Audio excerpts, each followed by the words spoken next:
Welcome back again mga sir, this is OX. So in this video, tatalakayan natin yung bakit advantage kung gumamit ka ng powered speaker or active setup sa ating sound system or sa mga mini sound natin or kahit pambahay setup.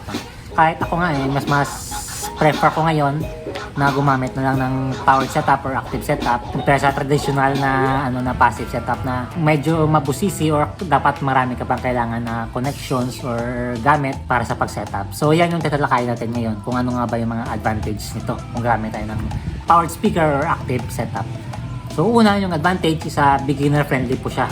Mga sir, halos wala na tayong gagalawin na hindi na natin kailangan ng mga connections, connectors, wires, especially yung design ng box, matching ng speakers na medyo or mga kailangan pa natin ng mga technicals na ideas para mag-setup din ng sound. Sa active setup, halos may tinatawag tayo na plug and play na lang talaga. Or talagang on, insert ka lang yun ng USB or Bluetooth, and then ayan na, volume ka na lang, ang ready to setup na yung sound mo.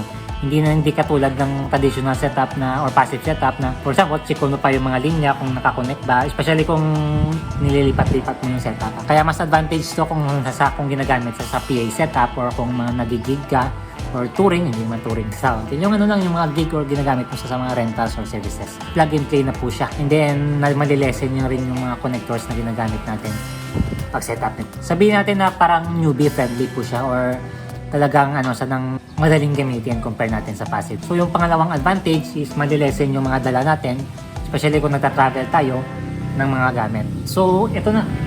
Itong box lang talaga yung dadalhin mo. Hindi mo na kailangan magdala ng mga iba't ibang mixer, amplifier, connectors, ganun. Na talaga, one package na po siya kasi na siya ng isang dala mo na kahit naka 2 case ka lang, yan na lang yung dadalhin mo sa gigs mo. And hindi mo na kailangan ng madala pa ng mga bibigat na amplifiers. So yan yung isa pang advantage ng isang powered speaker.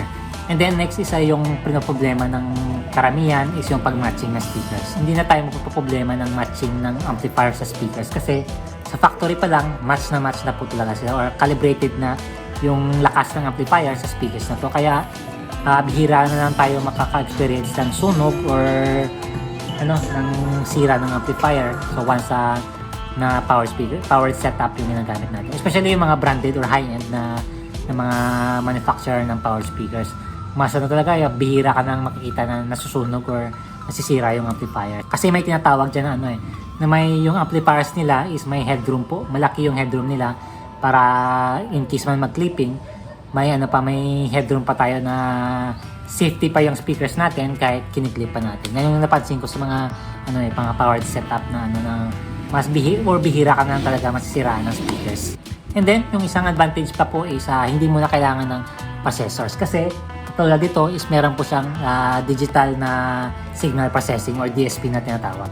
Kaya kontrolado mo yung mga processors mo kahit hindi natin kailangan ng mga analog na processors gaya ng equalizer, mic effects, ng crossover kasi ito may gaya ng kay Johnson Airflex na to is may mga may DSP na po ito na pwede mong iset once na may software ka niyan and then kailangan mo ng USB na connectors para i-set mo yung DSP sa iyong laptop or PC na gusto mo natunog. Kaya mas advantage ito kasi digital na po yung processor niya kaya hindi na natin kailangan ng mga analog pa na processor na medyo mahihirapan pa tayo pag setup lalo na kung beginners tayo. And then lastly, yung advantage talaga ng powered speaker is ma-maximize mo talaga yung lakas ng amplifiers mo and speakers. Compare natin sa tinatawag natin na passive setup, once na hindi match yung speakers mo and then binulyuman mo ng todo, mas prone sa sira yung amplifiers, yung speakers mo.